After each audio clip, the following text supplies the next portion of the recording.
mukapita ku Zuzu, Blantyre, Zomba ndi madera ambiri misewu ndiyonongeka.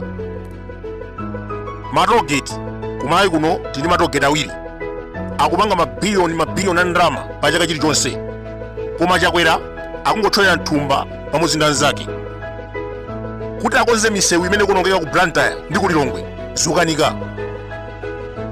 Mu nthawi ya kampeni analonjeza kuti akadzalowa mboma adzamanga Dayo Carriage Road kuchoka ku Nsanje kudusa Nchewu Mwajenda mpaka ukafika kuchitipa. Lero zaka 4 zathali pa mpando umenewu palibe chimene wachita.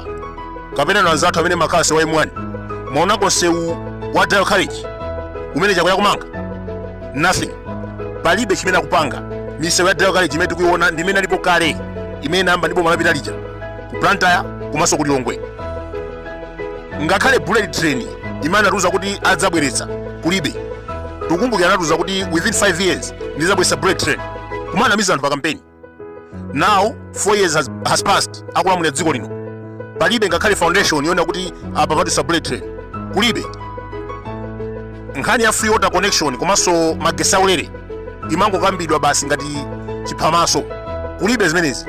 Anthu akafuna kuyika magesi ku Eskom komanso madzi a water board akumalipira zindalama za nkhaninkhani plus kudisha.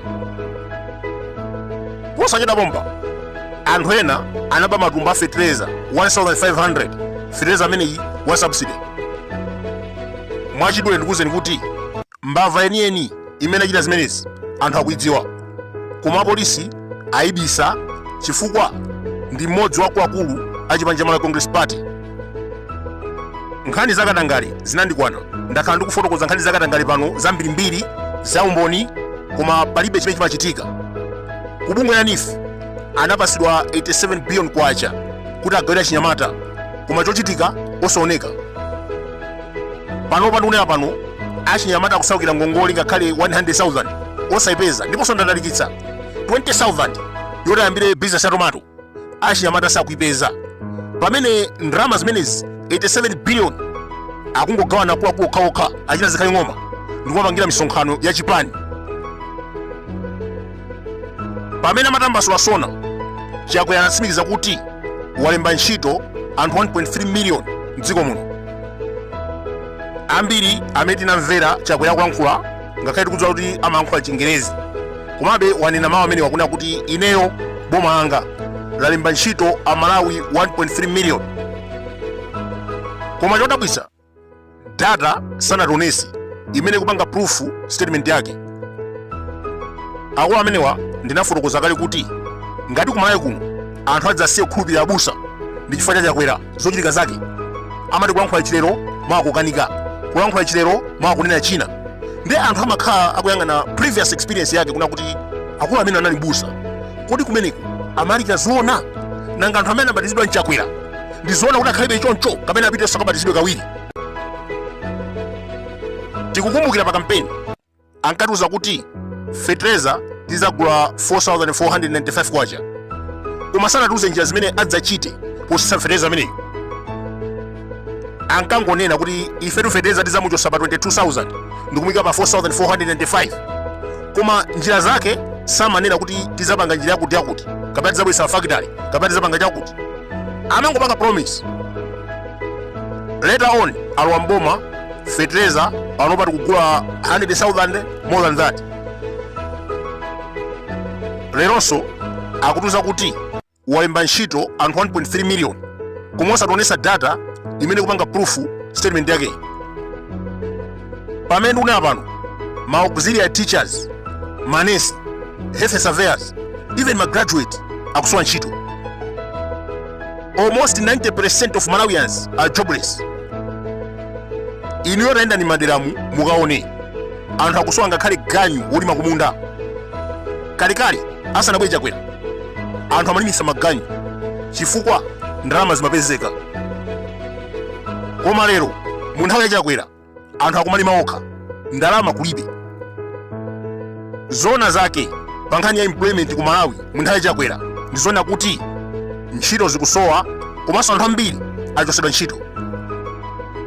Iyeyu akamena kuti walemba ntchito anthu 1.3 million akunena anthu ake ati aja anachosedwa kwa adimaki anali anthu more than 3,000 chakuti kuti ene munachosedwa anthu komanso mtawuni mu makampani ambirimbiri anatsekedwa. Anthu amene aja nduna pano sanapezebe ntchito, ena anathawira ku South Africa. Mwachidule mabodza komanso katangali amene akuchitika mboma ili ngosachita kufunsa. Matiliyoni ndi matiliyoni a ndalama asowa mzaka 4 zokha. Boma la Chakwera langodzaza ndi azibusa komanso akulu a mipingo ya Pentecostal. Mwachitsanzo, Dr. Lazarus Chakwera, mbusa wa Assemblies of God, pano ndi president wa dziko. Jacob Ohala, mbusa wa Assemblies of God, pano ndi minister of transport. Henry Kachaji, church elder wa Assemblies of God, pano ndi chief executive wa Mera. Daniel Makata, ng'ono wake wa mbusa Charles Makata, amene yu ndi zake wa Chakwera komanso mbusa wa Assemblies of God. Pano pandikunena pano ng'ono wake wamkulu ameneyu Daniel ndi chief executive wa Adimaki. Sophie Nkandawire, church elder pakanjeza Assemblies of God, panopa ndi kulendesa zachuma ku Nokma. Matilda Matabwa, mbusa wa Assemblies of God ku area 47, pano ndi chairperson wa National Road Authority. Queen Duwe, mkazi wake wa Bishop Duwe akukanjeza Assemblies of God, panopa ndi chief of health services. Mayi ameneyu anasankhidwa pa udindo umenewu chifukwa choti a Bishop Duwe amacheza kwambiri ndi Chakwera, osewa anazibusa ku Assemblies of God. Pastor Tom ndi mbusa wa Assemblies of God, komanso Priska Pondangaga ndi church elder wa Assemblies of God omwewo. Tiliso ndi Henry Kamata, church elder wa Assemblies of God, panopa Chakwera namusankha kukhala chief executive wa National Sports Council. Akuluakulu, boma la mtundu wa njiri lodzaza ndi anthu olabashika okhaokha. Paliponse mukalowa maofesi a Capitol Hill is either member wa Assemblies of God kapena Pentecostal. Secretary to the President and Cabinet Michael Zamba wa Pentecostal. Rex Malizani, Postmaster General, Pentecostal. Amiru Champiti, Chief Executive Officer wa National Road Authority, ndi mbusa wa Living Waters. George Majeka, Chief Executive Officer wa National Food Reserve Agency, nayeso ndi church elder wa Assemblies of God. Mwachidule, kukhala membala wa Assemblies of God kapena Pentecostal ndi qualification ya mphamvu yopeza ntchito mboma la Chakwera. Tawaona anthu 3 years back, 4 years back amapempha mchere, koma lero ndi mabillionaire. Kodi ndalama zimene zawapangisa kukhala mabillionaire azitenga kuti nkanthawi komweka?